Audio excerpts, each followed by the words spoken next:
Oke, ini materi ke-7 dari 8 materi, pedoman pelaksanaan konservasi minerba. Kira-kira, Bapak-Bapak ada yang tahu nggak maksudnya konservasi minerba?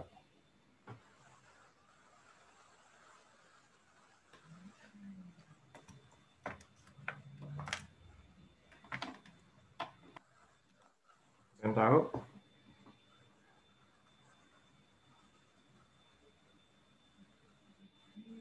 Jadi, konservasi itu seperti perlindungan ya, perlindungan atau pelestarian.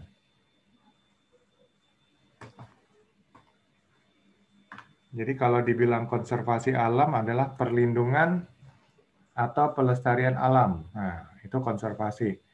Berarti kalau konservasi minerba, perlindungan atau pelestarian dari industri pertambangan mineral dan batu bara. Jadi bagaimana industri ini bisa tetap eksis? Industri ini bisa tetap memberikan kontribusi yang positif ya bagi negara. Industri ini bisa memberikan kontribusi yang positif bagi masyarakat. Nah, inilah yang diharapkan dengan konsep konservasi minerba. Jadi kita dalam melakukan suatu usaha, jangan hanya berpikir bahwa saya akan mendapatkan untung gitu ya. Jadi kita harus selalu berpikir win-win solution, win-win situation dengan orang lain atau lingkungan sekitar. Itulah konsep berbisnis yang baik. Ya. Jadi kalau melakukan usaha pertambangan yang baik ya gitu juga. Salah satunya adalah konservasi minerba ya.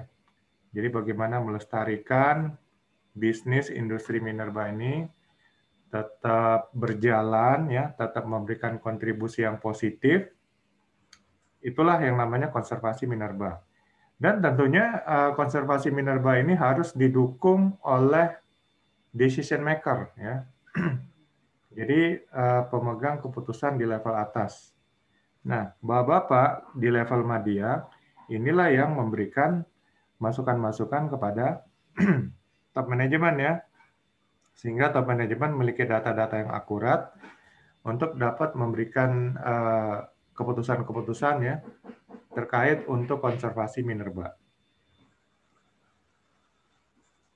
Oke, sama seperti sebelumnya, jadi saya akan paparkan dulu materinya. Tanya jawab kita akan lanjutkan setelah selesai pemaparan dari materi. Ya ini sih tidak terlalu banyak ya slide-nya. Pedoman pelaksanaan konservasi minerba ya. Ini juga ada di Kepmen 1827 di lampiran. Konservasi mineral dan batu bara ya adalah upaya dalam rangka optimalisasi pengelolaan, pemanfaatan dan pendataan sumber daya mineral dan batu bara secara terukur, efisien, bertanggung jawab dan berkelanjutan. Ini menurut definisi dari Kepmen 1827 lampiran 7. Ya. Jadi upaya dalam rangka optimalisasi pengelolaan. Jadi bagaimana mengelola industri pertambangan mineral dan batu bara ini ya, supaya bisa ditingkatkan ya. Kemudian pemanfaatan ya bagaimana memanfaatkan sumber daya pertambangan ya dan juga pendataan sumber daya mineral dan batu bara secara terukur. Jadi data-data dikumpulkan terkait data-data kandungan ya, kandungan yang ada di dalam bumi, baik itu mineral atau batu bara secara terukur ya. Jadi ada angka-angka, kita bicara angka-angka. Kemudian bagaimana efisiensi. Nah, ini kembali ya. Kalau sudah bicara efisiensi ini bicara manajemen. Karena manajemen itu konsepnya pada intinya adalah mengelola sumber-sumber daya dengan efektif dan efisien. Ya. Jadi selain efektif ada juga yang efisien. Efisien ini artinya bagaimana penghematan dilakukan. Dan di sini bicara penghematan dalam konservasi mineral dan batu bara, ini kita bicara di semua aspek. Ya. Bagaimana penghematan biaya, ya, penghematan sumber daya, kemudian penghematan hal-hal lainnya ya yang terukur, sehingga dalam melakukan penambangan mineral dan batu bara itu dengan efektif, efisien, ya, tidak berdampak negatif. Itulah kira-kira arti kata efisien. Dan juga arti kata bertanggung jawab ya. Jadi di sini dalam konservasi minerba untuk upaya optimalisasi ini bertanggung jawab juga. Bertanggung jawab kepada siapa? Bertanggung jawab kepada pemerintah, bertanggung jawab kepada negara, dan kepada masyarakat. Jadi maksud tanggung jawab di sini adalah tidak melanggar ketentuan yang sudah dikeluarkan oleh pemerintah. Dan berkelanjutan. Artinya tidak hanya sesaat, tapi berkelanjutan. Kalaupun sampai penambangan di pit 1, 2, dan seterusnya selesai, itu mungkin akan diberikan konsesi-konsesi lanjutan. Ya. Mungkin diberikan di tempat lainnya. Ya, kalau pemerintah sudah percaya, mungkin akan diberikan konsesi yang berkelanjutan. Ya, inilah yang dimaksudkan konservasi mineral dan batu bara. Ya. Upaya dalam rangka optimalisasi pengelolaan, pemanfaatan, dan pendataan sumber daya mineral dan batu bara secara terukur. Ya. Berarti sini ada angka-angka, efisien, bertanggung jawab, dan berkelanjutan. Nah, di sini ada sedikit istilah-istilah stripping, ya. Stripping rasio. Perbandingan stripping. Ini maksudnya adalah perbandingan antara volume massa batuan yang dibongkar, ya, atau lapisan tanah penutup, dengan batu bara yang diambil, atau bisa juga disebut dengan besarnya volume tanah lapisan penutup yang harus dibongkar untuk mendapatkan 1 ton batu bara. Ya. Kalau sudah kita katakan terukur 1 ton, berarti ini perbandingannya lebih mudah. Ya. Kalau seumpamanya stripping rasio, untuk mendapatkan 1 ton batu bara, maka volume massa batuan yang dibongkar itu umpamanya 10 ton. 1:10. Nah, kita sudah harus hitung nih. Itu efisien nggak? Nah, kalau perusahaan pertambangan tentu memiliki angka-angka data yang efisien ya. Mungkin data sudah diberikan juga oleh SDM. Apakah 1:10, 1:9 ya, atau 1:8 dan seterusnya. Jadi semakin kecil perbandingannya itu, ya, maksudnya 1:7 itu lebih bagus daripada 1:10. Intinya begini, saat kita mendapatkan stripping rasio umpamanya 1:10, berarti kita akan mendapatkan 1 ton batu bara dan kita harus mengelola dan membongkar 10 ton tanah lapisan tanah ya. Nah, kita sudah mulai berhitung nih. Jarak hauling pemindahan tanah ya. Untuk pemindahan tanah itu kita akan memakai apa? Ya. Apakah akan memakai heavy dump truck, apakah memakai dump truck atau memakai peralatan lainnya. Dan kita sudah hitung juga ya berapa cost yang akan dikeluarkan. Jadi semakin besar ya perbandingannya, umpamanya 1:20, maka cost-nya itu akan semakin besar. Nah, ekonomis nggak jadinya? Tambang di situ. Jadi, nah ini namanya stripping ratio. Stripping ratio ini bisa didapatkan setelah kita melakukan penambangan ya. Tapi saat di survei juga ya, saat uji kelayakan mungkin sudah bisa dinilai. Biasanya ahli geologi sudah bisa dari tanah-tanah yang mereka ambil itu mereka sudah bisa memprediksi ya kira-kira stripping rasionya sekian ya mungkin nggak akan terlalu jauh. Jadi mereka mungkin bisa bilang 1:20 atau 1:15 dan seterusnya. Jadi semakin kecil ya berarti perusahaan akan mendapatkan keuntungan yang makin besar. Kenapa? Contoh, stripping rasio 1:8. Ya. Jadi dalam 1 ton batu bara, kita hanya memindahkan 8 ton tanah. Tentu kos biaya untuk pemindahan tanah itu lebih kecil ya, daripada kita harus memindahkan tanah sampai 20 ton. Nah, jadi stripping rasio ini berhubungan dengan keekonomisan ya, perhitungan penambangan di area tersebut.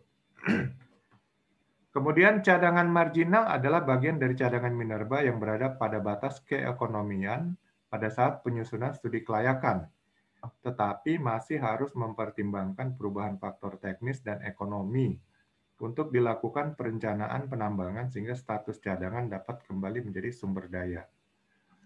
Jadi cadangan marginal itu adalah cadangan kira-kira yang bisa ditambang. Ya. Nah, jadi setelah kita mengetahui stripping rasio, nanti juga hasil surveinya akan mengatakan cadangan marginalnya sekian. Ya. Jadi umpamanya cadangan marginalnya ada kira-kira 10 juta ton batu bara. Oke, tinggal hitung-hitung dari stripping rasio, cadangan marginal, dan nanti biaya lain-lainnya.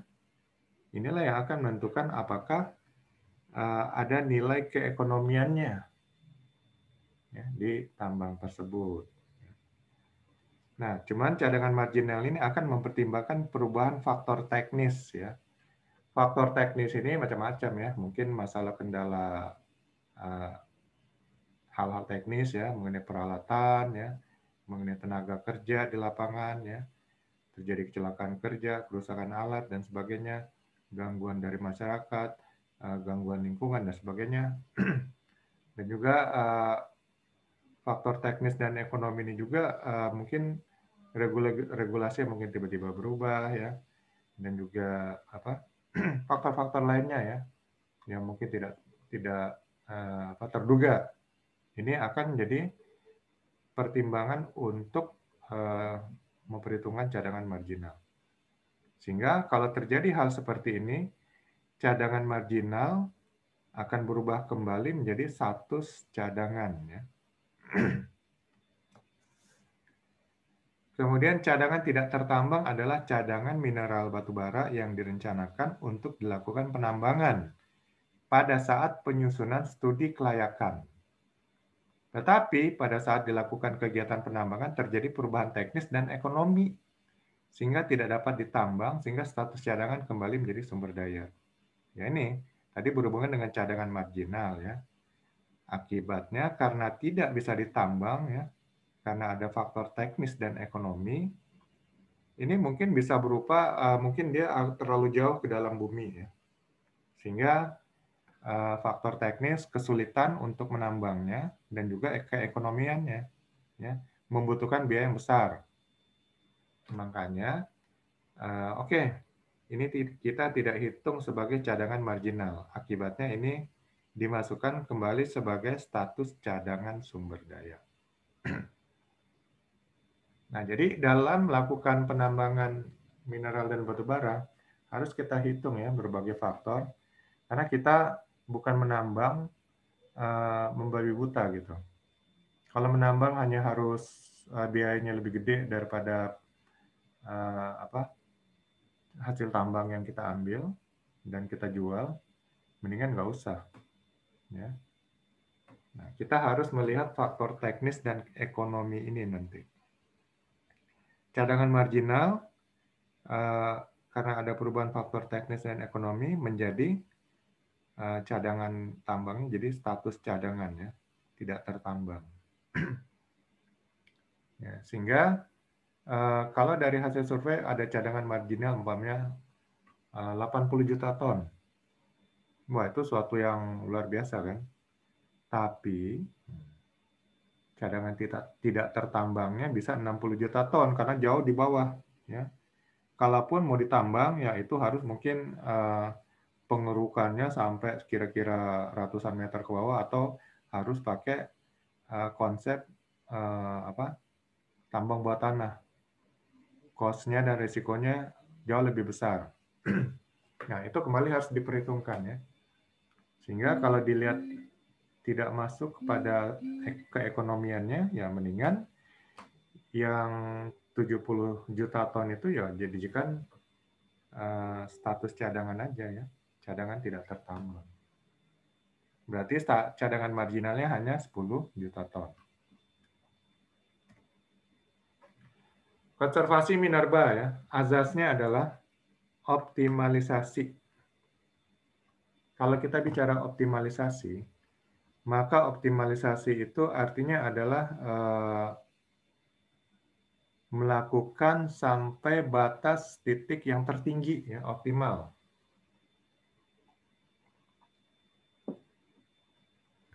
Jadi kita berusaha melakukan sampai batas yang tertinggi. Batas maksimal ya, itu namanya optimal. Jadi apa yang dioptimalkan? Sumber-sumber daya. Sumber-sumber daya agar bisa melakukan proses penambangan yang baik, sehingga dapat memenuhi salah satu unsur penambangan yang baik, yaitu atau good mining practice adalah konservasi minerba. Kemudian hemat. Ya, di mana-mana semua bisnis atau industri ini perlu ada kata hemat atau efisiensi. Kalau kita perhatikan di tambang, itu kan kebanyakan jor-joran ya. Makanya pekerja tambang itu gajinya berbeda dengan gaji pekerja di darat yang biasanya. Mereka lebih besar. Mungkin itu kompensasi karena mereka jauh dari keluarga. Pertama, it's okay. Kedua, karena mungkin mereka waktu kerjanya berbeda dengan waktu kerja normal ya. Kadang-kadang kita dituntut bekerja sampai 12 jam sehari. Lalu masuk terus-menerus ya. Ya, itulah sebabnya gaji mereka lebih besar. Jadi itu kompensasi. Nah, jadi nggak bisa dikatakan hemat. So, hemat di sini apa? Hemat di sini adalah benar-benar mengoptimalkan ya, optimalisasi sumber daya yang ada.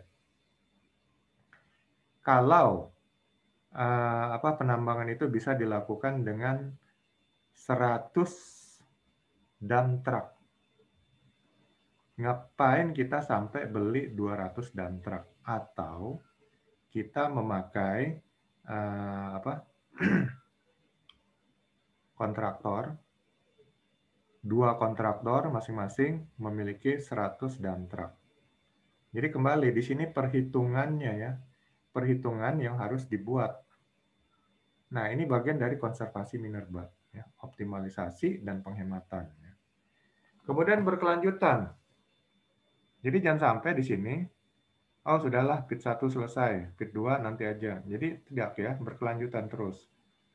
Kalaupun sampai semuanya selesai, mungkin ada dari pemerintah diberikan lagi konsesi, ya silakan kita lanjutkan. Jadi maksudnya konservasi minerba, bisnis industri yang kita tekun ini akan berkelanjutan.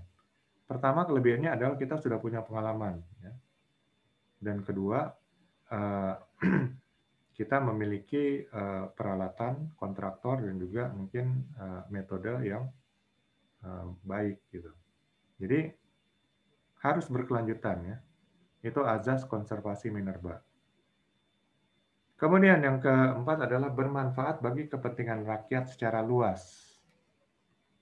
Jadi setiap bisnis apapun ya, karena negara kita berdasarkan Undang-Undang Dasar Nomor 33 ya, semua hasil bumi ini adalah untuk kemakmuran rakyat. Jadi jangan sampai kita menambang ini hanya untuk kepentingan segolongan segelintir orang ya, dan segolongan pejabat. Itu bukan azas yang berlaku di Indonesia. Jadi bermanfaat bagi kepentingan rakyat secara luas.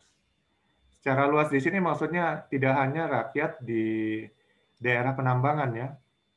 Kita bisa membuka lowongan pekerjaan bagi orang-orang tenaga skill dari luar daerah tempat penambangan. Kemudian azas yang kelima adalah berwawasan lingkungan. Jadi konservasi minerba benar-benar memperhatikan bagaimana penghijauan, ya, bagaimana proteksi terhadap lingkungan, walaupun pada awalnya harus merusak lingkungan itu sendiri. Cuman reklamasi sudah dilakukan, ya, seperti kita sudah bahas kemarin dalam lingkungan hidup, tetap dilakukan sehingga penghijauan itu tetap ada. Dan kemudian benar-benar dilakukan perbaikan lingkungan saat pasca tambang. Setelah tambang selesai semuanya, dilakukan penghijauan keseluruhannya, perbaikan area bekas tambang. Ya, inilah yang diharapkan ya azas konservasi minerba. Sehingga para pengusaha pertambangan itu benar-benar orang-orang yang bertanggung jawab. Mereka tidak hanya mencari keuntungan untuk diri sendiri ya. Jadi mereka berbisnis tambang itu berdasarkan untuk kepentingan rakyat, kepentingan negara ya, dan kepentingan semuanya, bukan kepentingan mereka dan sekelompok mereka aja. Nah, ini harus menjadi azas. Kalau perusahaan yang tidak memiliki azas seperti ini, maka izin tambangnya mendingan dicabut aja. Ya. Tidak usah berbisnis tambang di Indonesia.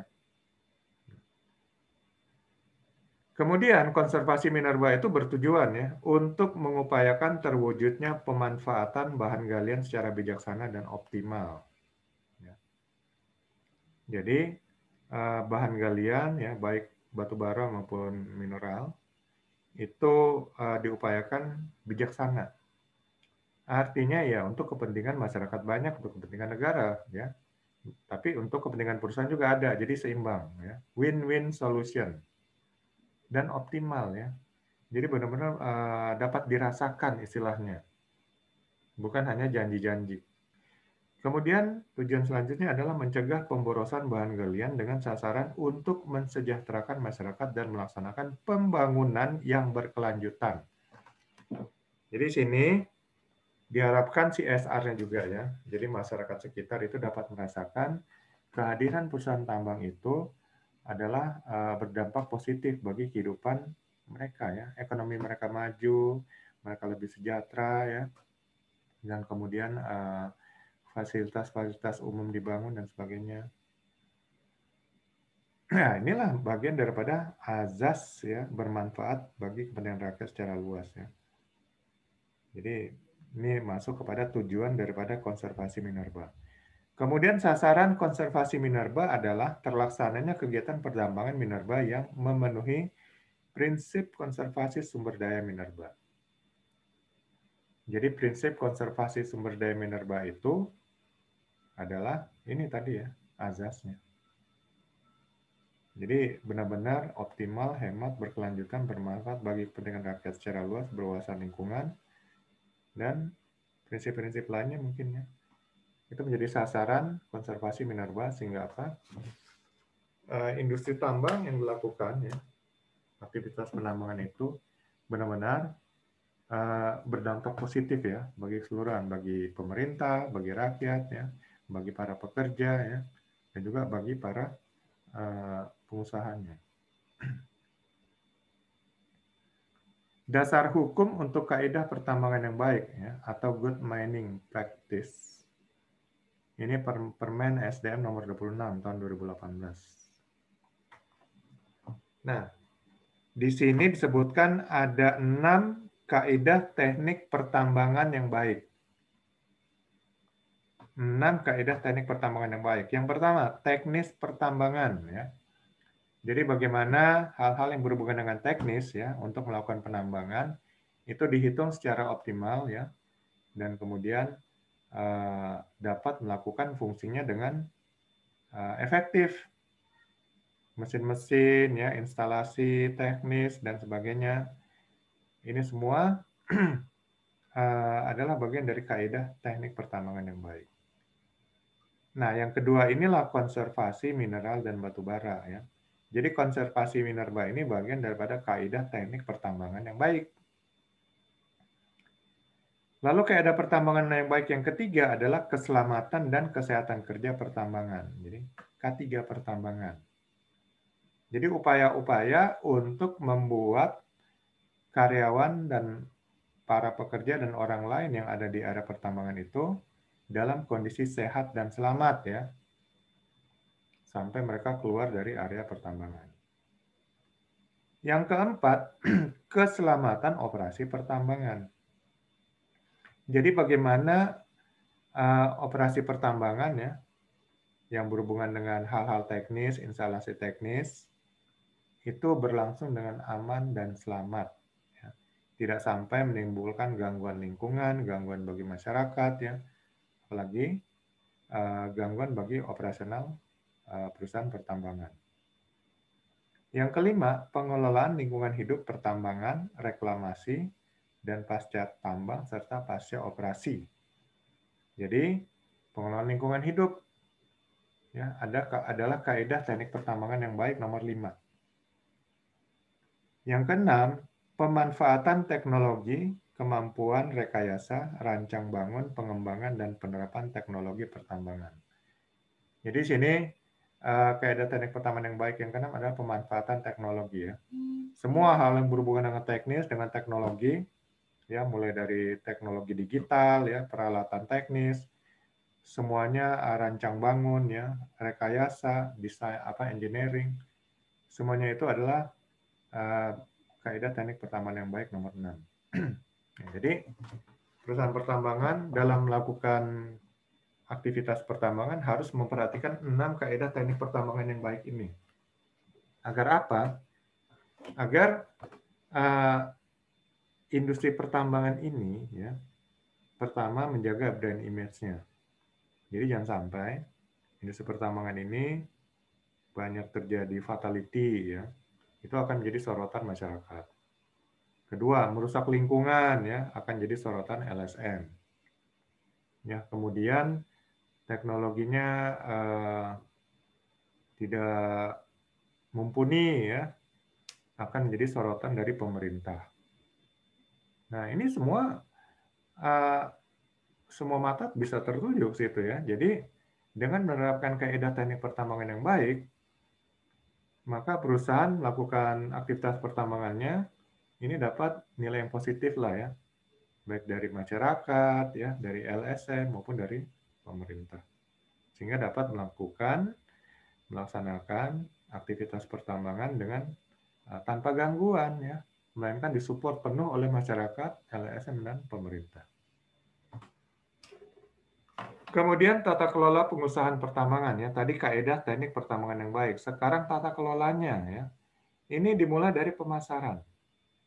Jadi saat sudah mendapatkan konsesi, ya, itu sudah mulai melakukan kontak-kontak.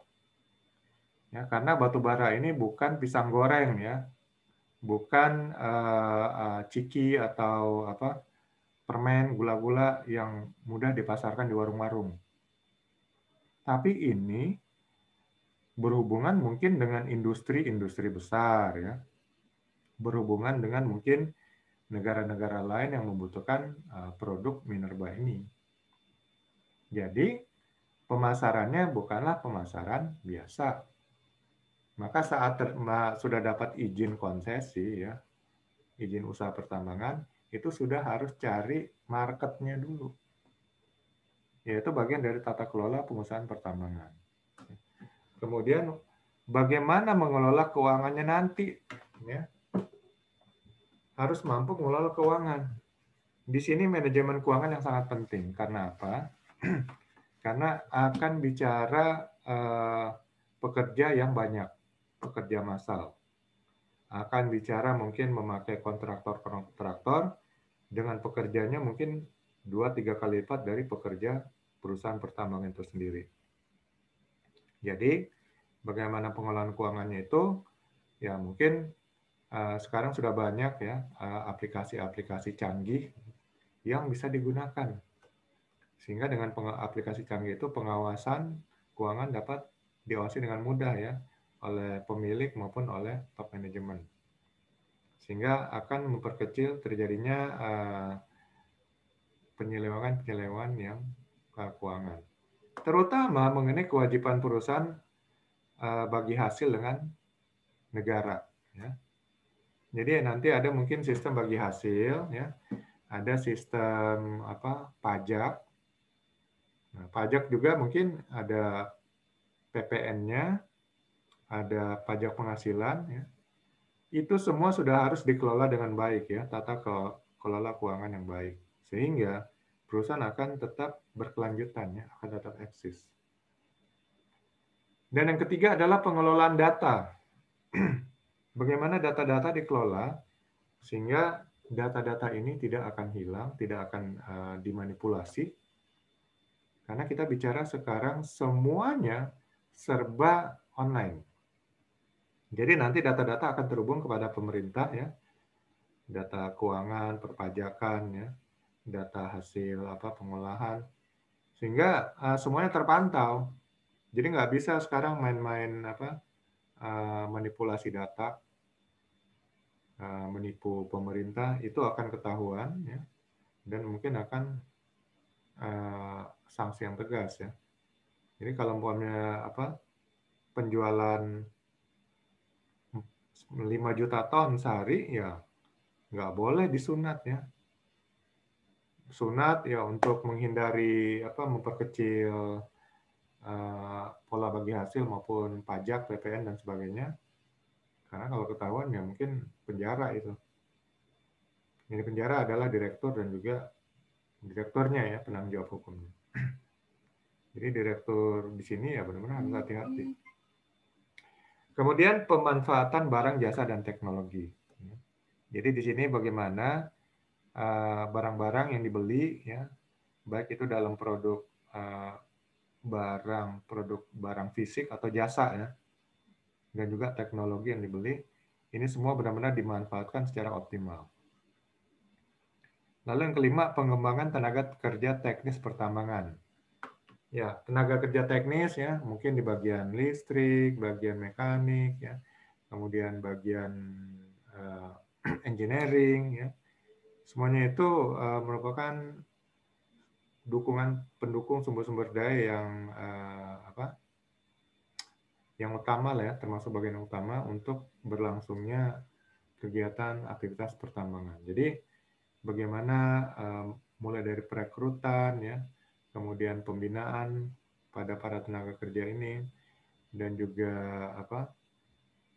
mengelola mereka sehingga mereka loyal terhadap perusahaan dan sebagainya. Ini adalah bagian dari pengembangan tenaga kerja teknis pertambangan. Kemudian yang keenam, pengembangan dan pemberdayaan masyarakat setempat. Jadi sini perusahaan harus memberikan CSR-nya juga, ya. Sekarang regulasi mengenai corporate social responsibility ini sudah dibuat.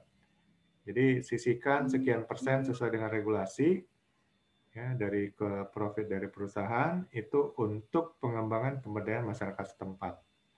Apakah itu membangun sekolah, ya, membangun fasilitas-fasilitas umum, ya, memberdayakan masyarakat setempat menjadi pekerja, dan lain sebagainya.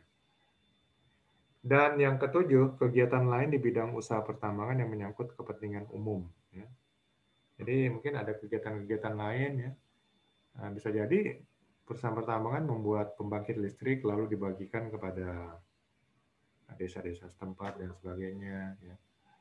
Atau membangun pasar, ya, membangun seperti toko dan sebagainya. Itu adalah kegiatan bidang usaha pertambangan yang menyangkut untuk kepentingan umum. Yang kedelapan, pelaksanaan kegiatan sesuai dengan IUP dan atau IUPK, ya. Jadi kegiatan pertambangan itu sendiri, ya, bagaimana pengelolaan kegiatan pertambangannya sesuai dengan izin yang didapatkan itu dapat berlangsung dengan efektif dan efisien. Jadi mulai dari pengelolaan sumber daya manusianya, ya, pengelolaan sumber daya keuangannya, pengelolaan sumber daya alamnya, ya, tanah bumi bangunan, dan pengelolaan sumber daya teknologinya, peralatan, dan juga bahan baku untuk penambangan dan sebagainya. Yang kesembilan, jumlah, jenis, dan mutu hasil usaha pertambangan. Ya, ini harus dikelola ya. Jadi apa aja yang hasil pertambangan, mutunya bagaimana, itu semua dikelola dengan baik ya. Kemudian data-datanya disimpan untuk dilaporkan kepada instansi terkait. Nah, ini adalah sesuai Permen SDM nomor 26 tahun 2018 ya. Good mining practice ya, kaidah pertambangan yang baik. Dan ini bagian ya, dunia semua sudah mengatur seperti ini ya. Semuanya good mining practice ya. Ada good manufacturing practice ya. Macam-macam. Semuanya adalah menuju kepada tata kelola yang baik. Karena selama ini mungkin tidak terkontrol, jadi tata kelolanya jahat gitu ya. Penipuan pajak, ya, penipuan tenaga kerja, penipuan data-data hasil produksi dan sebagainya. Semuanya itu masa lalu. Sekarang semuanya sudah serba teknologi sehingga nggak boleh lagi berlaku nakal dan jahat seperti itu karena ya hukuman penjara mungkin ya dampaknya atau akibatnya. Nah, objek konservasi minerba ini berdasarkan Kepmen SDM 1827 ya, lampiran 7. Dimulai dari perencanaan ya, kemudian pelaksanaan, pengelolaan, pemanfaatan, pendataan, dan evaluasi. Ya. Ini mirip-mirip suatu manajemen lah ya, fungsi manajemen ya, di mana menurut Henry Fayol ya, manajemen itu dimulai dengan 5 fungsi, ya. Kemudian dikembangkan oleh ahli manajemen lainnya ya. Tapi rata-rata semuanya dimulai dengan perencanaan atau planning ya. Jadi planning, executing ya, dan kemudian seterusnya ada yang 5, ada yang 7, bahkan ada yang 10 fungsi dan sebagainya. Intinya ini adalah konservasi minerba ini harus di-manage ya, dikelola dengan efektif. Oke, perencanaan. Perencanaan ini mulai dari merencanakan recovery penambangan. Ya. Jadi bagaimana penambangan itu harus ada recovery. Jadi mungkin di sini adalah bagaimana walaupun sudah mulai melaksanakan aktivitas pertambangan, tapi recovery juga sudah dipikirin ya. Jadi bongkar tanah segala macam sudah dipikirin nanti bagaimana memperbaikinya lagi gitu ya, recovery. Kemudian recovery pengolahannya. Jadi semua aktivitas pertambangan direncanakan bagaimana berjalan dan juga dipikirkan bagaimana perbaikannya ke depannya. Jadi di sini perencanaan itu nggak hanya memikirkan mengenai aktivitas sekarang, tapi ke depannya ya. Sudah direncanakan bagaimana ini semua berjalan sampai kepada perbaikan pasca tambang. Nah, itu perencanaan. Jadi dibuatnya jangka panjang gitu. Juga pengolahan ya untuk pertambangan. Sekarang pemerintah mewajibkan membangun smelter ya. Jadi smelter kita kalau menambang itu ekspor langsung bahan mentah itu pendapatannya kecil. Negara juga dapatnya kecil ya. Karena di sana dibayar oleh pembeli, buyer, murah. Jadi pemerintah mengharapkan jangan mengolah bahan mentah. Kita olah dulu ya. Olah dulu sehingga begitu diekspor, dijual, itu harganya berkali lipat. Nah, dibandingin dengan biaya pengolahan ya, dengan harga yang meningkat itu jauh. Makanya lebih baik diolah dulu. Segala sesuatu kita olah dulu ya. Seperti contoh ya. Harga, ya mohon maaf saya sebut merek ya. Minuman ringan ya. Nggak jadi sebut merek. Harga minuman ringan di warung-warung umpamanya 2.000. Tapi kalau udah masuk hotel harganya jadi 20.000, 30.000. Yang diolah itu apa? Hanya kenyamanan. Ada AC ya, tempatnya bersih. Hanya itu aja kan modalnya. Memang pada awalnya butuh modal sedikit untuk membangun tempat ber-AC, ya, tempat yang bersih. Tapi kalau bisnisnya berlangsung bertahun-tahun, ya, minuman ringannya umpamanya laku sehari itu bisa 100 botol atau kaleng, keuntungannya berapa coba ya? Sehari mungkin keuntungannya kalau laku 100 lah gitu. Itu dia sudah untung mungkin 20.000 kali 100 ya. 20.000, 2 juta, 200 2 juta. Keuntungan sehari 2 juta. Dalam 100 hari, 20 juta, 200 juta. Balik modal itu hanya nggak sampai sebulan. Sebulan udah balik modal, tinggal nikmatin keuntungan harga yang gede. Ya kan? Jadi bisnis itu harus berpikir ya. Recovery pengelolaan. Jangan sampai jual mentah-mentah, yang nikmati adalah pembeli ya. Mereka olah, mereka jual lagi harganya lebih tinggi ya. Itulah yang dilakukan Singapura. Makanya Indonesia ingin menjadi menyaingi Singapura ya. Cuman Batam nih kayaknya pengelolaannya salah. Jadi sampai sekarang belum bisa nyaingin Singapura. Padahal kalau kita bisa beli ya, punya orang kita olah lagi, kita jual lagi, hasilnya tuh gede banget gitu. Makanya sekarang pemerintah mewajibkan ya, perusahaan tambang itu diolah dulu hasil tambangnya ya. Jadi buat smelter. Emang awalnya buat smelter itu biayanya gede. Tapi kan kita bicara tambang ini bukan hanya buat sehari 2 hari ya. Ini berkelanjutan. Dan akhirnya mungkin bangun smelter setahun 2 tahun sudah balik modal dan selanjutnya tinggal menikmati hasil yang penjualan produk pertambangan yang lebih tinggi, ya kan? Ya gitulah. Jadi namanya orang berpikir bisnis ya, selalu ingin mendapatkan keuntungan. Tapi kita mendapatkan keuntungan bukan di atas penderitaan orang lain ya. Selalu win-win solution. Itulah bisnis yang baik ya. Good governance, good mining practice, good manufacturing practice ya, semuanya baik-baik gitu. Bukan nakal atau jahat. Nah, itu perencanaannya. Jadi sudah merencanakan benar-benar penambangannya dan juga pengolahannya dengan baik ya, dengan keuntungan yang baik. Kemudian yang kedua pelaksanaan ya. Bagaimana pelaksanaan dari yang sudah direncanakan ya, recovery penambangannya, recovery pengolahannya, bangun smelter dan sebagainya. Ini beli alat-alat ya, segala macam atau pakai kontraktor ya. Ya, sudah direncanakan sini, dilaksanakan di sini pelaksanaan. Baru yang ketiga diolah ya.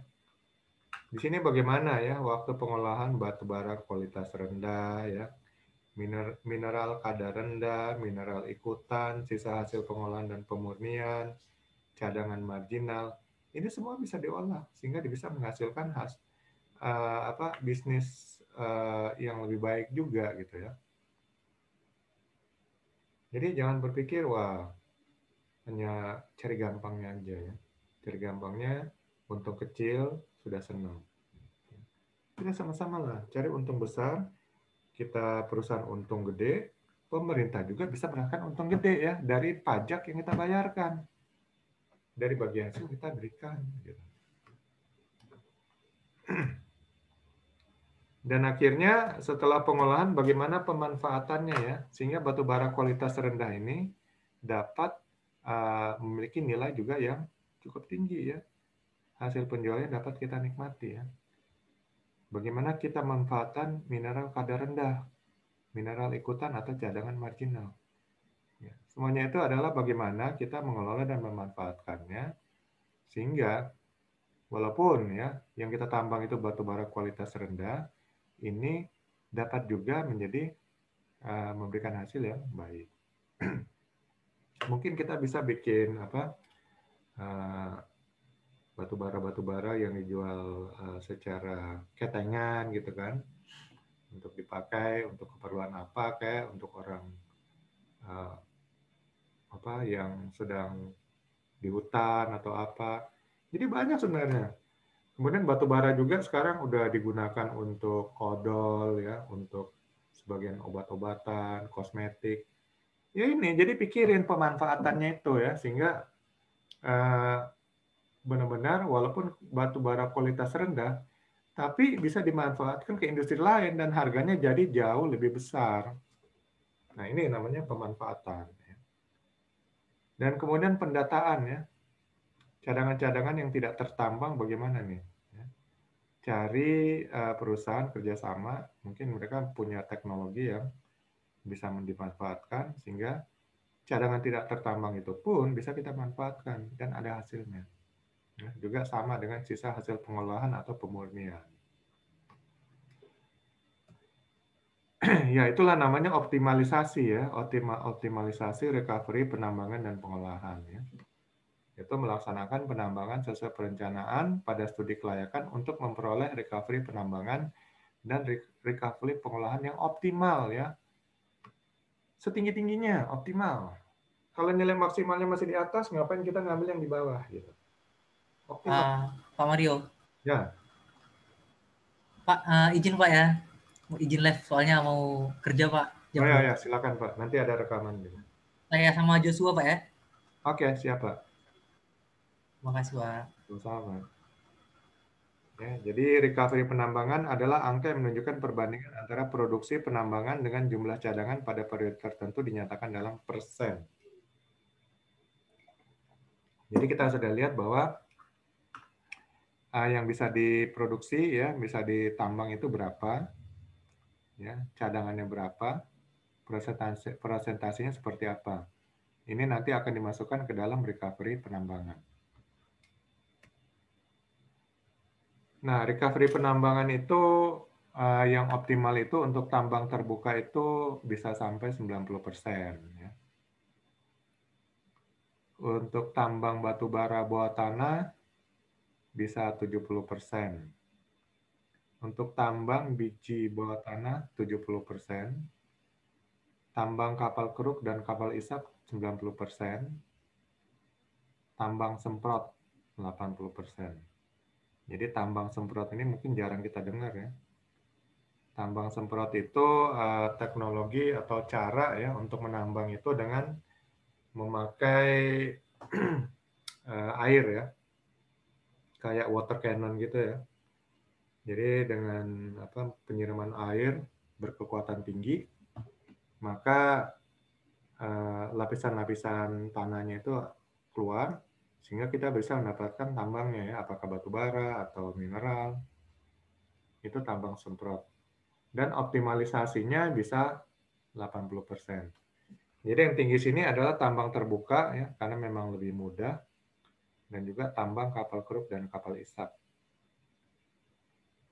Yang bawah tanah ya, dan tambang semprot ya ini sampai 80% ya, bawah tanah 70%. Nah ini ya kita sudah bisa lihat ya, kita optimalisasi seperti apa. Ini mungkin sisanya 10% adalah cadangan ya. Cadangan yang mungkin kalau ada teknologi yang bisa dioptimalkan, kita bisa mendapatkan juga ya. Cuman hitungan keekonomiannya kan. Untuk recovery pengolahan adalah angka yang menunjukkan perbandingan antara jumlah batu bara atau kandungan unsur utama yang dihasilkan dari proses pengolahan dengan jumlah batu bara atau kandungan unsur utama dalam biji yang dimasukkan ke dalam proses pengolahan dinyatakan dalam persen. Jadi untuk pengolahan juga kita akan bisa mendapatkan ya. Bagaimana ini kita ambil contoh adalah batu bara. Ya, batu bara yang kemudian diolah, kira-kira dari pengolahan itu optimalnya berapa persen gitu ya untuk recovery-nya. Nah, datanya di sini untuk pengolahan yang optimal, tambang terbuka itu 90%. Ya. Kemudian pencucian batu bara itu 70%, komoditas emas 85%, komoditas nikel 90%, tembaga 85%, bauksit 70%, timah 90%. Jadi kalau kita membangun smelter, kita sudah bisa berhitung ya untuk pengolahannya, untuk tambang terbuka ya batu bara 90%.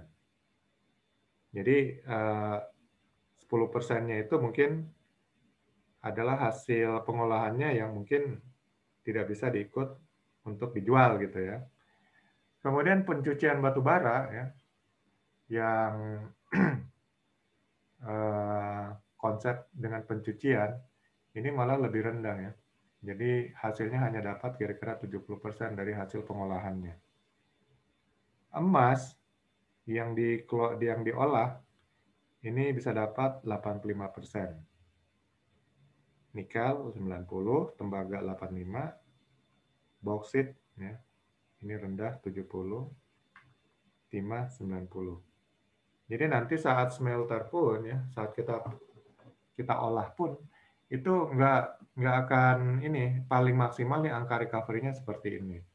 Ya ini memang sudah data-data yang rata-rata diambil ya, sehingga didapat angka rata-rata mungkin seperti ini. Nah, jadi mungkin kita sudah bisa berhitung ya dari angka-angka apa recovery penambangan, recovery pengolahannya, itu sudah bisa dapat angka-angka yang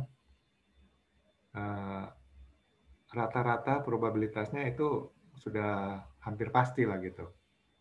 Nah, di sini kita bisa hitung ya keekonomiannya segala macam, sehingga kita bisa atur nih semuanya, menghitung semua cost ya, dan akhirnya menghitung pendapatan, dan kita akan dapatkan harga net profit-nya. Cadangan marginal adalah pengembangan teknologi penambangan ya. Di sini sekarang untuk cadangan marginal ada teknologi seperti ini, ada auger mining, ada borehole mining pada blok yang tidak ekonomis menjadi mineable reserve. Jadi banyak teknologi sekarang sudah bisa memanfaatkan cadangan marginal ya. Jadi cadangan-cadangan yang tidak ekonomis pun bisa menjadi cadangan yang berharga. Nah, teknologi makin maju, ya. Manusia berpikir dan manusia berusaha, manusia berkreativitas, berinovasi, sehingga akhirnya segala sesuatu yang dulunya tidak mungkin, mungkin sekarang menjadi mungkin. Jadi angka-angka jangan dibuang ya. Ini mungkin angka-angka hasil penambangan kita akan bisa dimanfaatkan nanti oleh kemajuan teknologi. Kemudian optimalisasi cadangan tidak tertambang ya. Ya, jadi cadangan-cadangan ya, potensi cadangan di kawasan hutan. Ya, ini semua cadangan tidak tertambang ini nanti akan bisa dioptimalisasi. Next-nya mungkin dengan teknologi-teknologi penambangan yang baru ditemukan. Pengelolaan batubara kualitas rendah, mineral kadar rendah, mineral ikutan, sisa hasil pengolahan, dan pemurnian serta cadangan marginal. Untuk pengelolaan batubara kualitas rendah dan mineral kadar rendah tahap awal.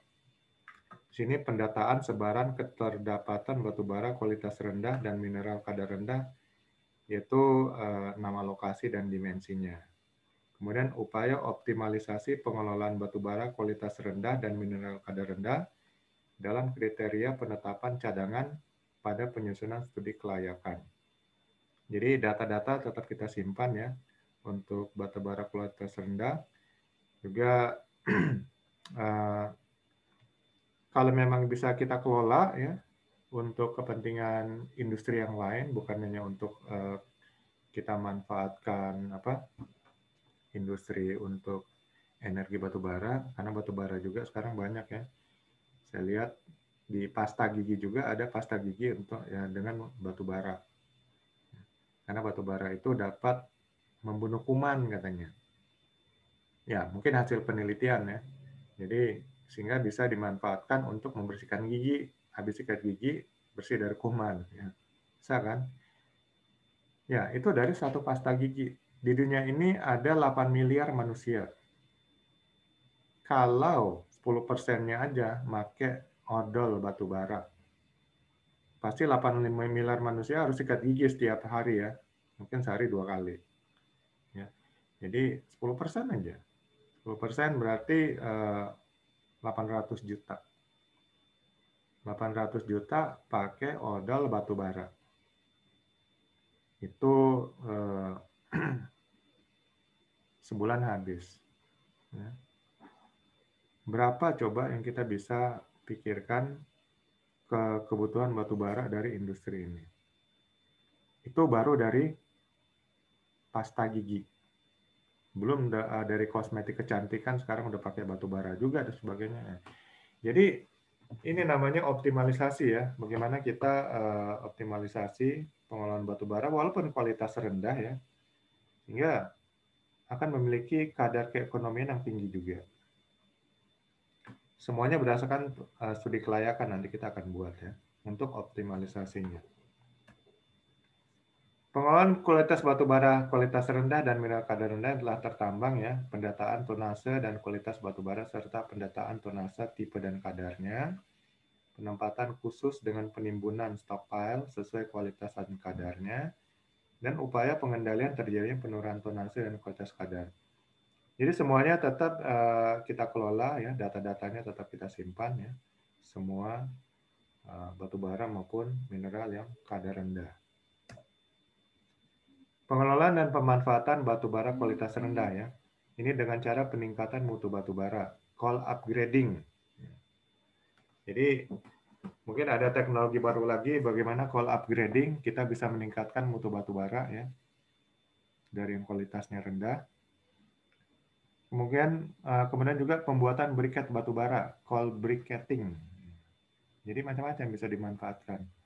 Lalu gasifikasi batu bara, coal gasification. Jadi sekarang ada teknologi gas-gas batu bara itu bisa dimanfaatkan menjadi energi, ya. Dan energi gas batu bara ini sama baiknya dengan LPG dan LNG, ya. Bisa menghasilkan pembakaran yang baik. Nah ini sedang dimanfaatkan ya. Jadi kita bisa nih memanfaatkan batu bara kualitas rendah. Kemudian pencairan batu bara, coal liquefaction. Jadi batu bara dicairkan menjadi kayak LNG ya, liquid natural gas. Jadi gas cair nanti dimanfaatkan sama aja jadi gas gitu kan. Kemudian underground coal gasification ya, USG. Jadi bagaimana batu bara yang di dalam tanah gitu yang masuk kepada cadangan ya, akhirnya bisa dimanfaatkan menjadi USG. Jadi gasnya yang diambil ya, sehingga akan menghasilkan ini coal gasification ya, gas dari batu bara yang mungkin bisa menjadi bahan bakar juga. Dan juga bisa dibuat jadi kokas ya, atau coke making. Jadi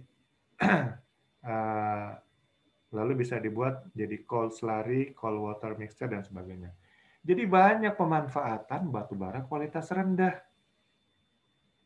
Jadi jangan minder, rendah diri.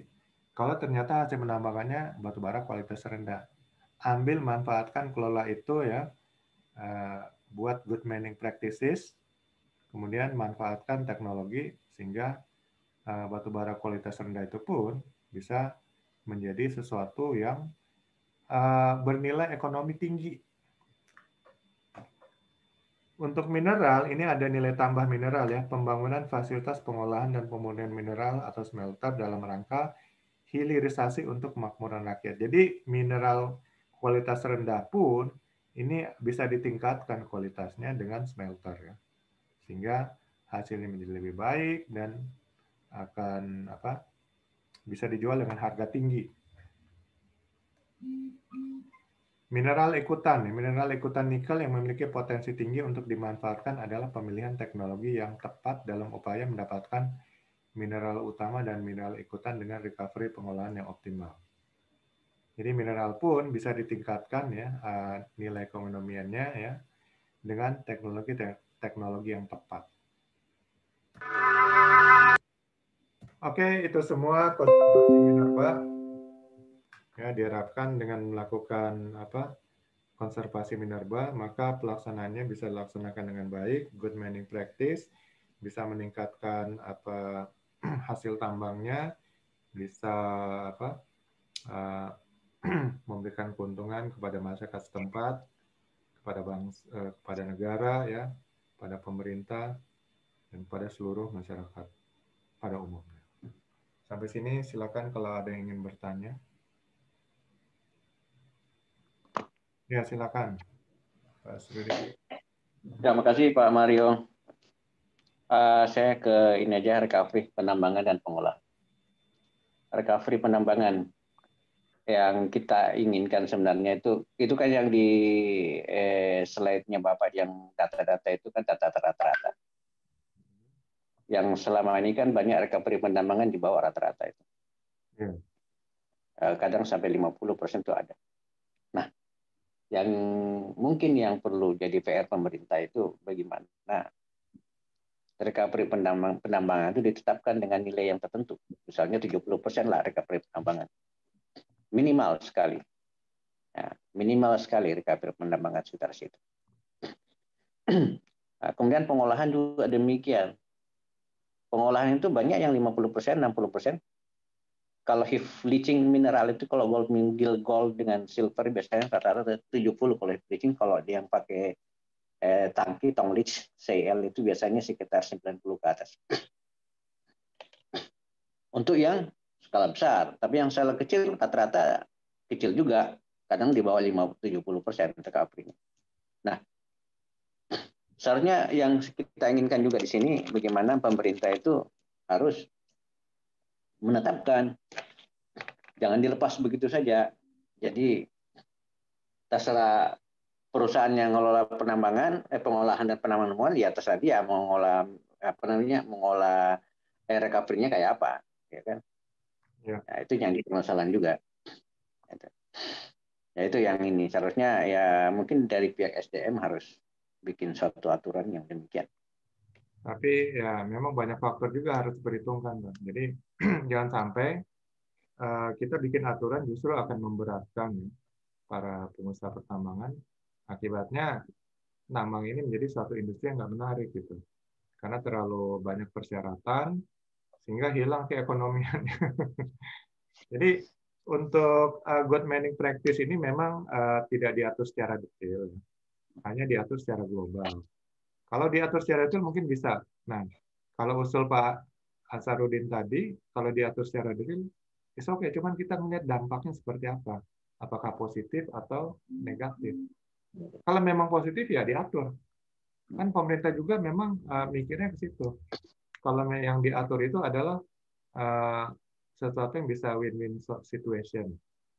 Tapi kalau memang diatur, tapi akhirnya akibatnya dampaknya negatif, ya mendingan nggak usah diatur. Diserahkan aja kepada pengusahanya gitu, atau manajemen perusahaan tambang. Ya, mungkin pendapat saya kira-kira gitu. Satu lagi, masalah pengolahan mineral ikutan. Ya. Ya, itu yang hampir tidak tersentuh itu pengolahan mineral ikutan. Banyak tambang di Indonesia seperti nikel, biji besi itu mineral, hampir semua mineral yang ada di Indonesia. Itu mineral ikutannya ya dihambur begitu saja, dibuang begitu saja. Nggak dimanfaatkan. Nggak dimanfaatkan. Kalau untuk yang tambang emas misalnya AG saja yang diambil, yang lain nggak ikut. Tembaga yang lain nggak ikut. Kemudian untuk yang nikel ya dijual, sekarang masih jual nikel itu yang yang kromium kobalnya itu nggak diolah, belum dioptimalkan sama sekali. Apalagi biji besi itu banyak ikutannya itu. Banyak sekali, ada teluri, ada biji besinya, ada ada mangannya, ada sinknya, ada boksitnya. Nah itu yang dijual sekarang ini kan cuma ya biji besinya aja, yang lainnya belum dioptimalkan. Nah itu yang harus dikonsen pemerintah seharusnya. Oke, terima kasih pendapatnya Pak Hasaruddin. Jadi memang kita bicara konservasi minerba ini adalah salah satunya adalah optimalisasi ya. Nah, mungkin usul-usul Bapak seperti itu, konsep-konsep optimalisasi ya mungkin bisa disampaikan supaya mungkin pemerintah juga bisa ikut bergerak, bisa buat regulasi sehingga optimalisasinya bisa berjalan gitu. Nah, bagaimana konsepnya sama-sama kita bikin ya. konsepnya, metode, prosedurnya, dan sebagainya, sehingga semuanya juga bisa dioptimalisasikan. Ya. Sayang banget kalau hanya dibuang-buang seperti itu aja. Oke, yang lain ada?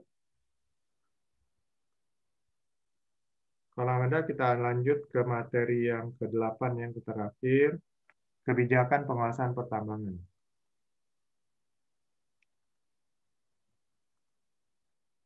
Oke, ini materi yang terakhir untuk materi pengawasan operasional media.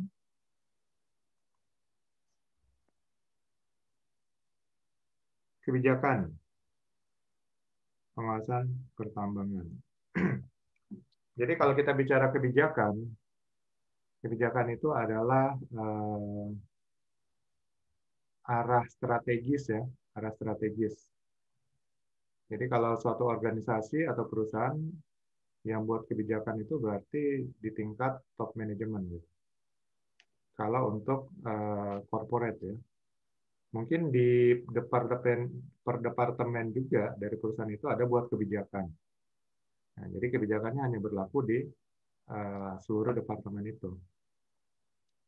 Tapi kalau kebijakannya dibuat oleh perusahaan corporate ya berarti berlaku ke seluruh karyawan. Kalau kebijakannya dibuat oleh pemerintah berarti seluruh nasional ya, wilayah negara kesatuan Republik Indonesia. Jadi tergantung skopnya siapa yang buat kebijakan.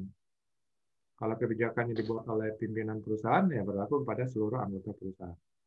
Kebijakannya dibuat oleh head departemen berlaku di seluruh departemen.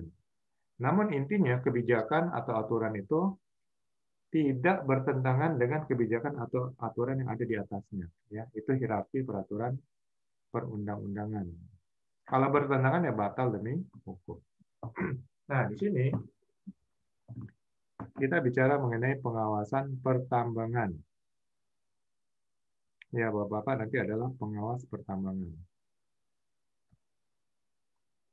Nah, kebijakan pengawasan pertambangan ini ada undang-undang, ada peraturan pemerintah, ada peraturan menteri, ada keputusan menteri. Jadi ini hierarkinya ya. Kebijakan tertinggi ada di undang-undang. Kemudian undang-undang ini biasanya masih terlalu general, terlalu umum. Maka juklak-juknisnya nanti dijelaskan di level yang lebih rendah. Ya, pertama adalah level pemerintah ya. Ini dibuat oleh tanda tangan oleh presiden. Ya, sini menjelaskan lebih detail ya untuk undang-undang yang dibuat. Lalu kalau belum detail atau tidak dibuat oleh PP, maka detailnya dibuat oleh menteri dari bidang yang bersangkutan. Keluarlah peraturan menteri. Lalu kadang-kadang peraturan menteri ini butuh petunjuk pelaksanaan yang lebih detail, maka di sini ada keputusan menteri. Ya. Seperti contohnya Permen nomor 26 tahun 2018, pelaksanaan kaidah pertambangan yang baik ya, dan pengawasan pertambangan mineral dan batu bara. Ini juknisnya dijelaskan di Kepmen SDN nomor 1827 tahun 2018 tentang pedoman pelaksanaan kaidah teknik pertambangan yang baik.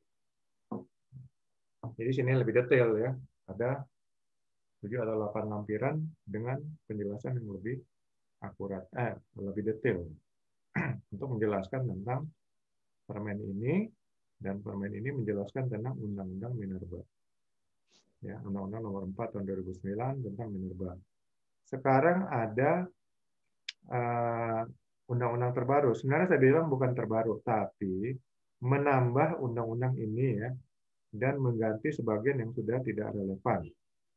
Jadi bukan terbaru, hanya sedikit revisi tambahan. Itu Undang-Undang nomor 3 tahun 2020 yang sudah saya bagikan. Nah ini ya, jadi di sini semua kebijakan pengawasan pertambangan ini di undang-undang semuanya disebutkan ya, mulai dari Undang-Undang nomor 1 tahun 2010 tentang keselamatan kerja, Undang-Undang nomor 13 tahun 2003 tentang ketenagakerjaan, Undang-Undang Nomor 32 Tahun 2004 tentang otonomi daerah, ya. Karena nanti penanggung jawab untuk dan izin-izin untuk penambangan di daerah adalah dikeluarkan oleh daerah setempat, ya. Dalam hal ini gubernur atau kepala daerah tingkat 2, bupati atau wali kota. Ya, biasanya ya tergantung ya. Kalau memang dia bersinggungan dengan kabupaten lainnya, maka harusnya ke gubernur. Tapi hanya kalau berada di satu kabupaten, ya mungkin dengan cukup kepala daerah tingkat 2 atau bupati ya biasanya. Kemudian Undang-Undang Nomor 32 Tahun 2009 tentang pengelolaan lingkungan hidup, ya, PPLH. Lalu nanti pemerintah akan mengeluarkan regulasi ya untuk menjelaskan undang-undang. Nah, kebijakan penguasaan pertambangan ini dijelaskan ini, ya, semua undang-undang atau peraturan pemerintah. Ini bagian dari kebijakan penguasaan pertambangan. Lalu peraturan menteri ya, SDN nomor 29 dan Permen SDN nomor 2018. Nomor 26 tahun 2018. Lebih jelasnya lagi di Kepmen ya. Terutama Kepmen 1827. Jadi saran saya kalau mau ini menguasai kebijakan penguasaan pertambangan dibaca Kepmen 1827, Permen 26 tahun 2018. Kemudian di sini PP-nya di sini PP 55 tahun 2010. Ini PP ini untuk menjelaskan Undang-Undang Minerba nomor 4 tahun 2009. Nah, Undang-Undang nomor 3 tahun 2020 untuk tambahan Undang-Undang Minerba ini sedang disiapkan PP-nya. Kalau di berita yang saya baca mungkin Desember ini akan keluar PP-nya. Jadi itu tunggu dan kejar dan baca ya, kuasain. Jadi kalau saran saya untuk fokus ya kebijakan penguasaan pertambangan ini Undang-Undang Minerba nomor 4 tahun 2009, PP 55 tahun 2010 dan nanti ada PP yang terbaru dan Undang-Undang Minerba nomor 3 tahun 2020 itu dibaca dan dikuasai, Permen 26 tahun 2018, Kepmen 187 tahun 2018. Dan kita lihat kalau ada permen dan Kepmen terbaru terhadap Undang-Undang Minerba yang terbaru, ya segera itu dipahami ya, karena jangan sampai tidak update. Apalagi Bapak-Bapak ini sudah jadi pengawas operasional media. Kalau masih mengawasi pakai kebijakan yang lama, nggak update, bisa salah-salah gitu nanti. Disalahkan oleh pemerintah, atau bahkan bisa terjadi insiden gitu kan, karena terjadi perbedaan pandangan. Untuk PP nomor 19 tahun 73 ini yang kemarin saya bilang, ini adalah dasar hukum bagi pertambangan untuk mengelola K3-nya sendiri ya. Ini sebenarnya pengejawantahan dari Undang-Undang Nomor 1 Tahun 70 tentang keselamatan kerja. Namun di situ disebutkan bahwa keselamatan kerja itu hanya untuk diatur oleh Kementerian Ketenagakerjaan. Nah, dengan PP ini membebaskan pertambangan dan migas untuk mengelola sendiri K3-nya. Tapi sini tidak berlaku untuk capital uang. Capital uang menjadi hak eksklusif dari Kementerian Ketenagakerjaan. Wewenang Inspektur Tambang ya. Jadi Inspektur Tambang ini adalah pegawai negeri, pegawai negara di bawah Kepala Dinas SDM Provinsi ya. Di mana Kepala Dinas SDM Provinsi itu otomatis menjadi Kepala Inspektur Tambang. Lalu pengawas di bawahnya ini namanya Inspektur, jabatannya adalah Inspektur Tambang. Nah, wewenang Inspektur Tambang ini memasuki tempat kegiatan usaha pertambangan setiap saat. Ya. Bukan maksudnya nggak ada kerjaan gitu ya. Jadi kalau saat dibutuhkan mungkin atau secara reguler dia akan melakukan pemeriksaan, ini akan masuk. Kemudian menghentikan sementara waktu sebagian atau seluruh kegiatan pertambangan. Kalau ya dirasa tidak sesuai dengan regulasi atau kalau dia rasa dapat membahayakan. Kemudian mengusulkan penghentian sementara menjadi penghentian tetap kepada kait ya, kalau memang itu melanggar regulasi. Nah, itu tugasnya. Jadi dia harus tahu regulasi, terutama regulasi yang baru. Jadi jangan sampai inspektur tambang masih pakai Capman 555 ya, yang sudah dicabut tahun 2018. Itu sudah basi gitu ya. Kemudian di dalam Undang-Undang Minerba ya, kita masih pakai sebagian sini walaupun sudah ada Undang-Undang Nomor 3 tahun 2020. Di sini di pasal 141 di sini mengenai pengawasan pertambangan. Jadi untuk pertambangan itu ada apa?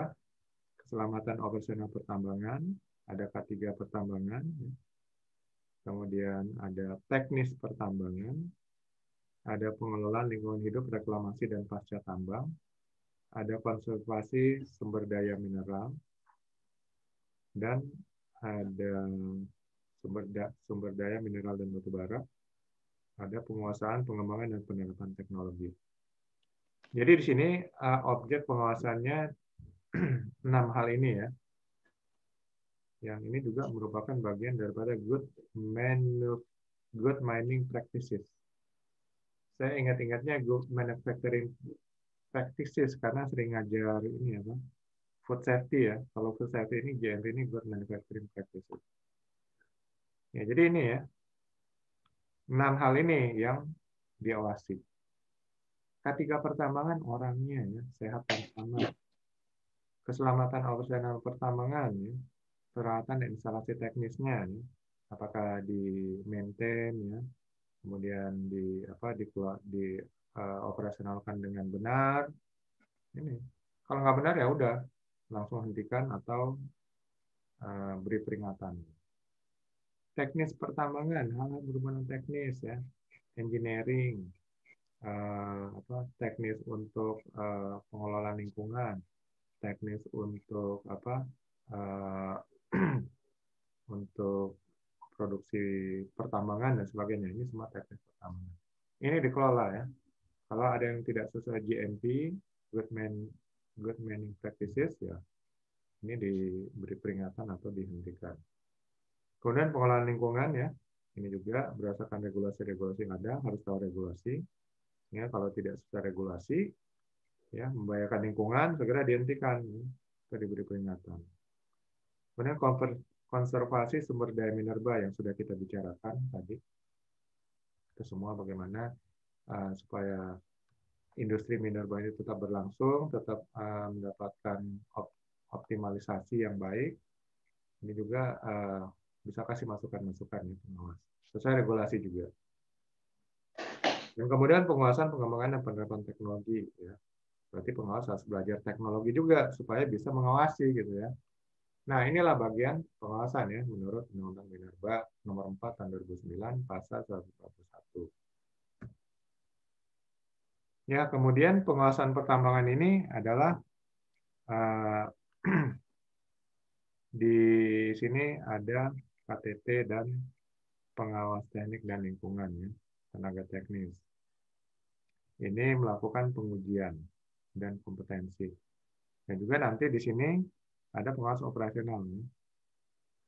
Kemudian pengawasan secara administrasi. Administrasi ini berarti berhubungan dengan dokumen. Ya. Semua hasil kegiatan aktivitas pertambangan dicatat, ya. Semua kejadian-kejadian kecelakaan dicatat.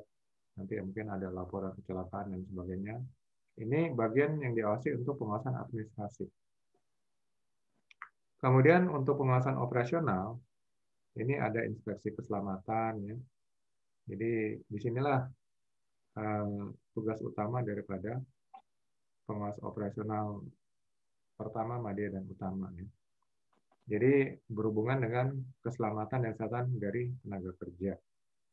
Nah, karena ini berhubungan dengan keselamatan dan kesehatan, tentu berhubungan juga dengan hal-hal lainnya. Ya, berhubungan dengan peralatan, kalau peralatannya membahayakan, dapat membahayakan manusia juga. Ya, tetap ya, harus lakukan pemeriksaan juga ya terhadap semuanya itu. Ya, terutama terhadap sumber daya manusianya. Jangan sampai ada TTA dan KTA ya, tindakan tidak aman dan kondisi tidak aman. Dan terakhir, pengawasannya adalah untuk pengujian kelayakan peralatan. Jadi terutama alat-alat berat ya, kemudian tangki-tangki ya, penimbunan BBM dan sebagainya, ini benar-benar harus dilihat layak nggak. Jangan sampai tangkinya kemudian bocor atau meledak dan sebagainya. Jadi harus selalu dilakukan pengujian ya untuk kelayakan peralatan tersebut. Nah ini bagian ya.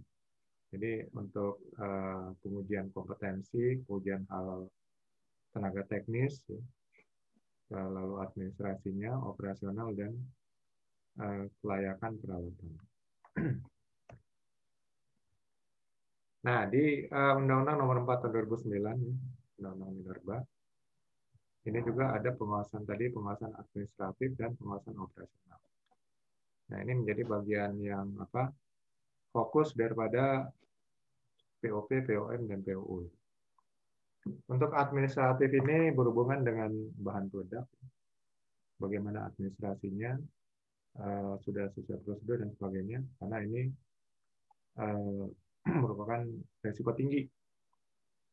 Kemudian administrasi laporan kecelakaan, kalau ada laporan kecelakaan, baik internal maupun eksternal. Ya. Eksternal dilaporkan kepada Dinas Tenaga Kerja Provinsi dan juga Dinas SDM Provinsi, ya, Kepala Inspektur Tambang. Kemudian peralatan-peralatan, ya, dokumen untuk perizinan-perizinan. Ya. Jadi ada alat-alat yang harus dilakukan izin, ya. Ini harus diurus, juga diawasi, ya. Kalau belum, ya ini segera pengawas memerintahkan untuk mengurus dokumennya. Kemudian pengecualian dokumen untuk persetujuan, ya. Ini mungkin diurus oleh manajemen atau diurus oleh apakah ke sumber HR manager atau apa. Kemudian rencana reklamasi, rencana pasca tambang, rencana kerja tahunan teknis dan lingkungan atau RKTTL, laporan pelaksanaan program K3 per triwulan, dan mengevaluasi laporan pelaksanaan pengelolaan lingkungan. Ini adalah bagian pengawasan administratif yang harus diawasi. Ini bisa diawasi oleh bagian pengawas teknik dan juga pengawas operasional. Kalau berhubungan dengan manusianya, ya pengawas operasional. Kalau berhubungan dengan alatnya, berarti pengawas teknis. Nah, untuk pengawasan operasional, ini inspeksi keselamatan kerja, inspeksi kesehatan kerja, kemudian pemeriksaan penyelidikan kecelakaan kalau terjadi kecelakaan. Kemudian pemeriksaan penyelidikan kejadian berbahaya kalau ada kejadian berbahaya.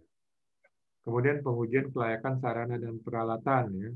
Ya, ini memang harus dilakukan selalu riksa uji semua alat, ya. Nah, ini bagian pengawasan operasional. Cuma nanti tumpang tindih apakah ini bagian dari pengawas teknik. Ya. Kemudian pengujian kondisi lingkungan kerja. Ya.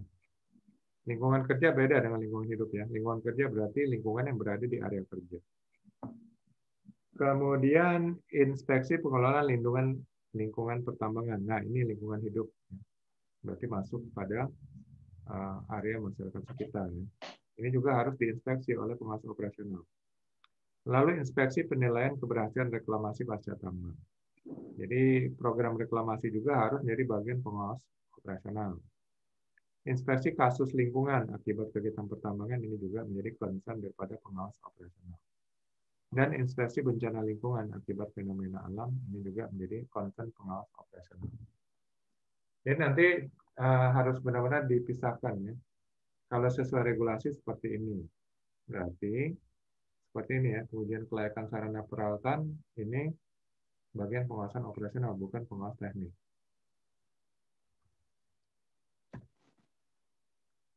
Kemudian pengujian kelayakan peralatan dan pengujian kompetensi. Nah, ini pengujian kelayakan peralatan mungkin bisa masuk kepada pengawas teknik. Pengujian kompetensi ini pengawas operasional. Tapi nanti diatur aja, ya, mungkin ditafsirkan oleh perusahaan tambang masing-masing untuk bagi tugas nih, karena ada pengawas teknik, ada pengawas operasional, supaya jangan tumpang tindih. Untuk kelayakan peralatan gudang bahan peledak yang harus dilihat layak atau enggak, penimbunan bahan bakar cair, kapal kru, kapal isap ya kalau digunakan, alat angkut, alat angkat, bejana bertekanan, instalasi pipa, pressure safety valve, ya, peralatan listrik. Semuanya memang wajib dilakukan pengujian, periksa uji. Cuman tanggung jawab pengawasan siapa? Ya, nanti dijelaskan dengan detail ya oleh perusahaan tambang masing-masing, apakah pengawas operasional atau pengawas teknis. Untuk pengujian kompetensi ya, penilaian kompetensi calon kepala teknik tambang. Kemudian pengujian kompetensi juru ledak, juru ukur, pengawas operasional, juru las, operator alat angkat. Nah ini untuk pengujian kompetensi, apakah bagian pengawasan dari pengawas operasional? Ya kayaknya iya. Karena operasional itu pengawasannya adalah orangnya, bukan alatnya. Kemudian pengawasan pertambangan berdasarkan PP 50 tahun 2010. Nah, di PP 55 tahun 2010 ini ya, yang menerjemahkan atau merupakan juklak juknisnya dari Undang-Undang Minerba tahun 2009 ya, Undang-Undang Nomor 4 tahun 2009, ini mengawasi masalah teknis, perlindungan lingkungan, konservasi minerba, keselamatan pertambangan, standarisasi dan usaha jasa pertambangan. Jadi ada 5. Untuk hal-hal teknis ya, berarti pelaksanaan teknis eksplorasi ya, tata cara penghitungan sumber daya dan cadangan, commissioning ya, pengujian, penambangan, pengolahan dan pemurnian, pengangkutan dan penjualan. Ini berhubungan dengan masalah teknis. Apakah pengawasannya kepada pengawas teknik atau pengawas operasional nanti lebih dijelaskan di regulasi perusahaan tambang yang bersangkutan ya. Kemudian perlindungan lingkungan, ini kalau tadi ya masuk mungkin pengawas operasional. Jadi pengelolaan dan pemantauan lingkungan, penataan, pemulihan, dan perbaikan lahan sesuai dengan peruntukannya, penetapan dan pencairan jaminan reklamasi, pengelolaan pasca tambang, penetapan dan pencairan jaminan pasca tambang, dan pemenuhan baku mutu lingkungan. Ya. Ini bagian pengawasan perlindungan lingkungan. Untuk konservasi minerba, ya ini kembali harus diputuskan dengan aturan kebijakan dari perusahaan tambang masing-masing. Apakah ini bagian pengawasan di operasional atau teknis ya? Karena ada penghitungan recovery penambangan dan pengolahan, cadangan marginal, komoditas kualitas rendah, mineral ikutan, sumber daya serta cadangan tidak tertambang, dan sisa hasil pengolahan dan pemurnian. Kalau memang sama-sama berarti harus bekerja sama antara pengawas teknik dan pengawas operasional. Kemudian keselamatan pertambangan, nah ini terbagi 2 juga. Ada K3 pertambangan, ada KU pertambangan. K3 pertambangan itu pengawas operasional, KU pertambangan itu pengawas teknis. Ya, berhubungan dengan keselamatan kerja, kesehatan kerja, lingkungan kerja, dan SMKP ini pengawas operasional. SMKP pengawas operasional. Sistem perawatan dan kelayakan prasarana instalasi dan peralatan pertambangan ini pengawas teknis. Pengamanan instalasi, kompetensi tenaga teknik, pengawas teknis. Evaluasi laporan hasil kajian teknis, pengawas teknis. Kemudian standarisasi dan usaha jasa, perizinan. Kalau perizinan mungkin ada sudah bagiannya ya. Mungkin pengawas hanya mengawasi apakah izin sudah diurus atau belum gitu ya. Perizinan izin usaha jasa pertambangan atau SKT-nya. Sekarang nggak ada SKT. Untuk jasa pertambangan tertentu juga nggak perlu tanda registrasi.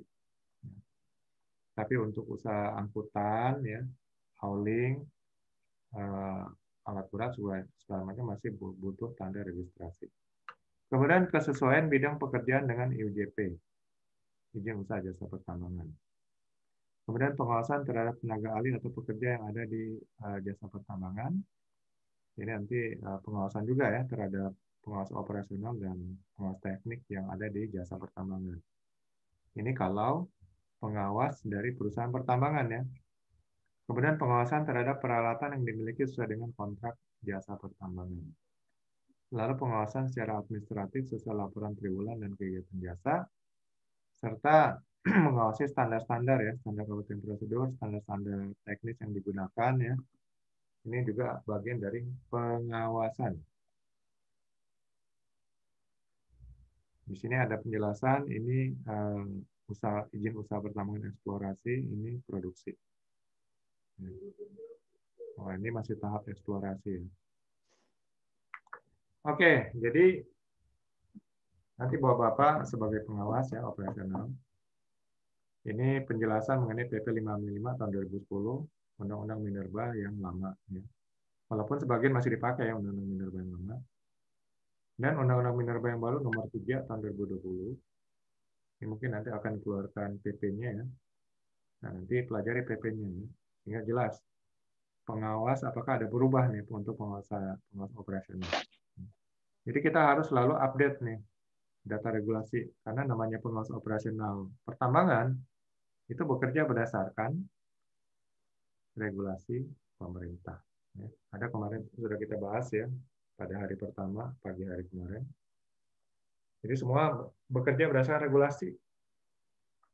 Jadi makanya harus tahu regulasi update ya yang terbaru. Oke, itu semua mengenai pengawasan pertambangan. Silakan kalau ada pertanyaan atau tambahan mengenai pengawasan pertambangan. Bapak-bapak nanti mungkin kalau sudah siap teori-teorinya untuk diuji ya. Nah, sekarang tinggal nanti menyusun ininya apa? Portofolio. Sampai lupa. Udah siap semuanya, Pak, portofolio? Kalau di LSP yang nanti Bapak akan diuji, ya, itu mereka mensyaratkan 24 portofolio. Nah, nanti saya kasih contoh lah ya. Ke 24 portofolio, tinggal diganti nama perusahaan, logonya, dan sebagainya. Disesuaikan juga nanti kegiatan Bapak. Oh, boleh ganti aja ya, biar enggak sesuai dengan perusahaan yang lama. Ya, diganti sesuai dengan perusahaan tempat Bapak bekerja sekarang. Ya, enggak boleh, enggak di perusahaan lama misalnya enggak ada kayak gitu. Boleh aja pakai itu. Boleh aja. Ini kan hanya formalitas. Karena nanti Bapak masuk BNSP loh. Syarat administratif. Persyaratan aja. Ini nggak lengkap, ngapain dilulusin? Ini nggak sah nih, nanti dibatalin nih jasanya sertifikat Bapak. Oke. Jadi sebenarnya kan saya ikut training asesor juga. Di BNSP ini ada 2 jenis uji ya, uji kompetensi, uji portofolio. Uji portofolio itu kompetensi berdasarkan pengalaman. Uji kompetensi berdasarkan diklat ya, pendidikan pelatihan seperti ini. Jadi kalau sudah punya portofolio nggak perlu lagi diuji kompetensi sebenarnya. Berarti dia sudah pengalaman ya, dibuktikan dengan dokumen-dokumen yang dikasih. Tapi nanti bapak-bapak tetap akan diuji kompetensi juga. Nggak tahu lah ya, jadi double. Terus oke lah. Jadi sebenarnya lebih bagus gitu kan. Kalau lulus berarti lulus dengan bangga hati.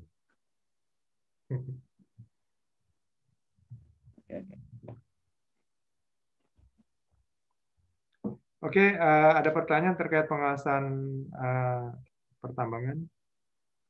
Ini materi terakhir ya, materi ke-8.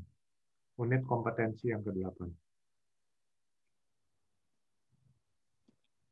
Pak Saiful, bagaimana Pak? Saya sih cukup.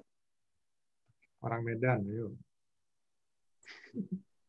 Cukup dipahami, Pak. Cukup ya. Pak Manwar?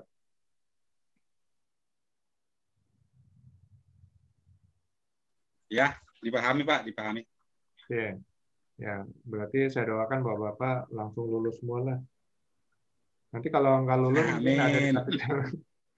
Tapi Rata-rata POP POM kami rata-rata langsung lulus semua. Ya, saya harapkan bahwa Amin, Pak. juga langsung lulus. Karena kalau nggak lulus berarti yang pertama dari alumni POM.